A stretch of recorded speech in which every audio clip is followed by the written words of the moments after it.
Dear students, today from the topic integration we are going to discuss the integrations of some standard functions. In our last lecture we have discussed the definition of integration. That means integration as antiderivative.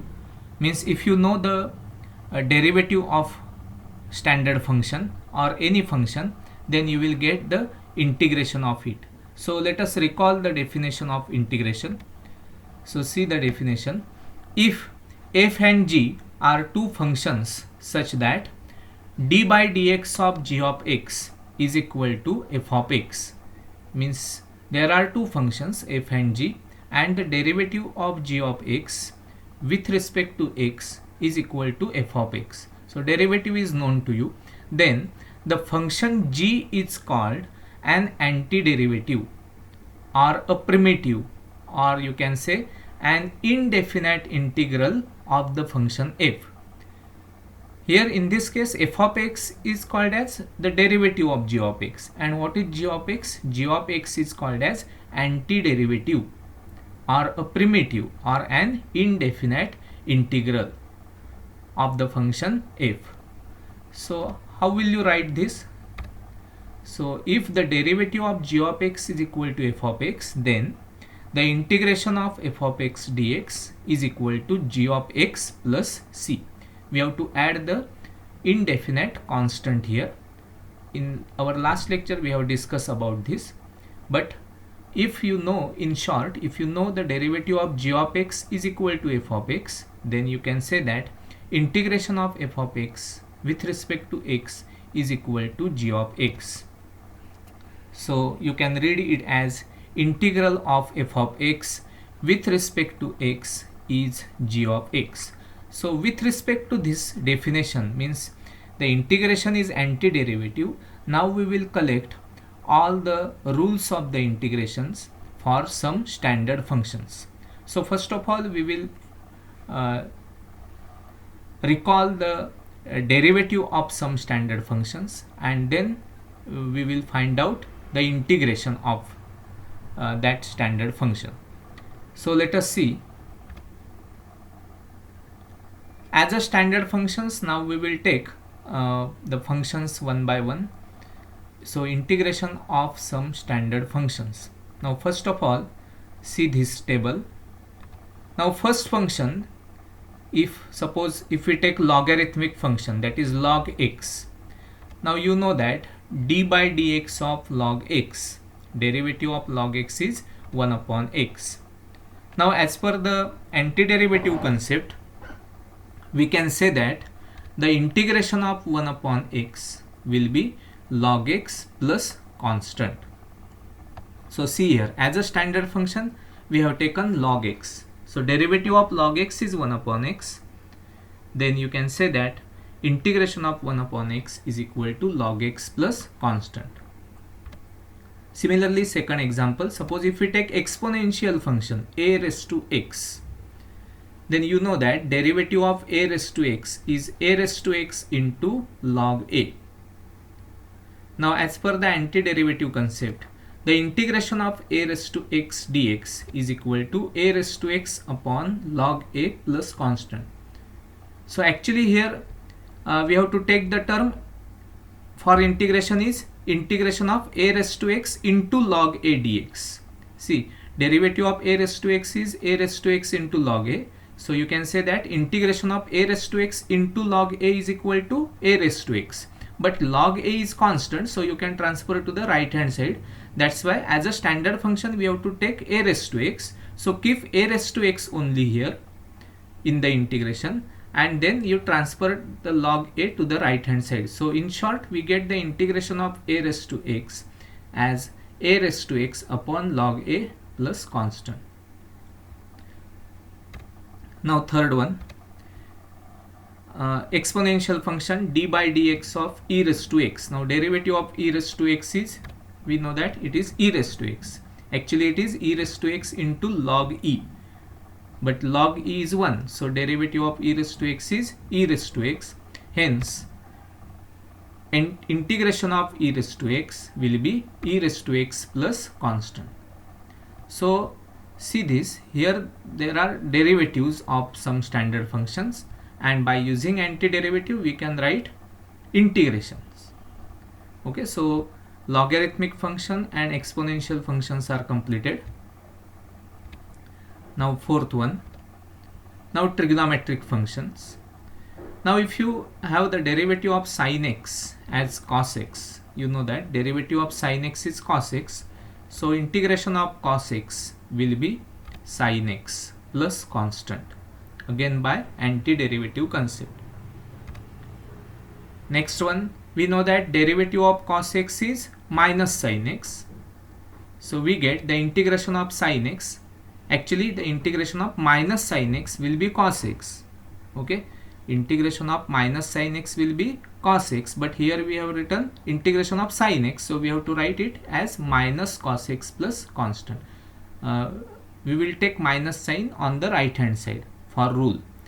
Okay, so derivative of cos x is minus sin x. It gives that integration of sin x is equal to minus cos x plus constant. So all these are 5 rules for the integration of some standard functions. Now let us see some more rules. Rule number 6. Now the derivative of tan x as a standard function, derivative of tan x is known to you, that is sec square x. So you can say that the integration of sec square x dx is equal to tan x plus constant. Then next function is cot x. Derivative of cot x is minus cosec square x. So as per this we get the integration of minus cosec square x is equal to cot x, but integration of minus cosec square x, in place of that we will write integration of cosec square x, and we have to write the minus sign there. So integration of cosec square x dx is equal to minus cot x plus constant. Now next one, derivative of sec x is equal to sec x into tan x. Hence the integration of sec x into tan x is equal to sec x plus constant. Next one, now the derivative of cosec x is minus cosec x into cot x. So the integration of minus cosec x into cot x will be cosec x, but we will write the minus sign to the right hand side, so that's why we will write the integration of cosec x into cot x only. So the integration of cosec x into cot x will be minus cosec x plus constant, like this. Minus sign is adjusted. So all the trigonometric standard functions are completed from sin x to cosec x. So if you know the derivative, then you can write the integration. So here there are the functions sec square x, cosec square x, sec x into tan x, cosec x into cot x, in which you know the integrations of all these functions, like this. Okay, by using the derivative. Now let us see the algebraic function. Now all of you know that derivative of x raised to n is n into x raised to n minus 1. Now here in this case, now we will write the integration of x raised to n will be x raised to n plus 1 upon n plus 1 plus constant. Now see how it is written, how it is adjusted. Now we know that derivative of x raised to n, see I will explain this. Derivative of x raised to n is what? N into x raised to n minus 1. So as per the definition, that implies the integration of n into x raised to n minus 1 dx will be x raised to n plus constant, right? See, as per the definition of integration, if you know the derivative of x raised to n as n into x raised to n minus 1, then integration of n into x raised to n minus 1 dx will be x raised to n plus constant. But n is constant here, so to get the standard result or standard rule, we will shift this n to the right hand side. Then what we get?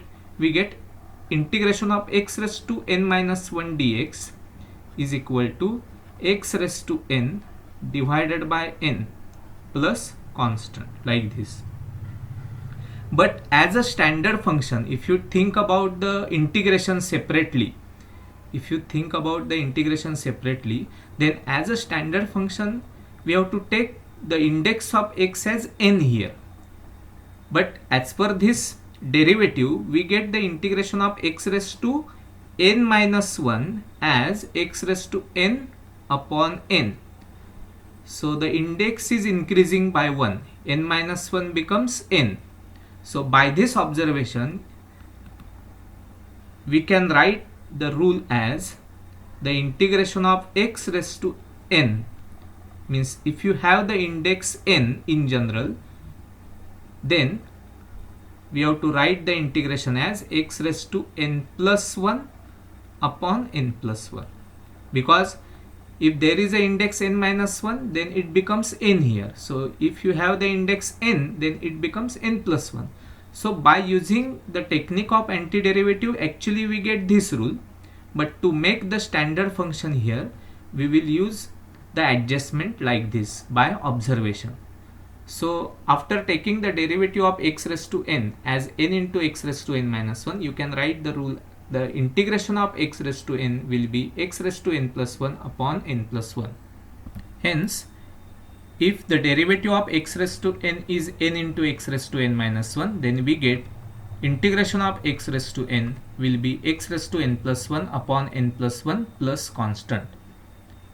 Okay. Then last one. Now the derivative of x with respect to x, we know that it is equal to 1. Derivative of x with respect to x is 1. Here the index of x is 1. So directly you can write 1 into x raised to 1 minus 1.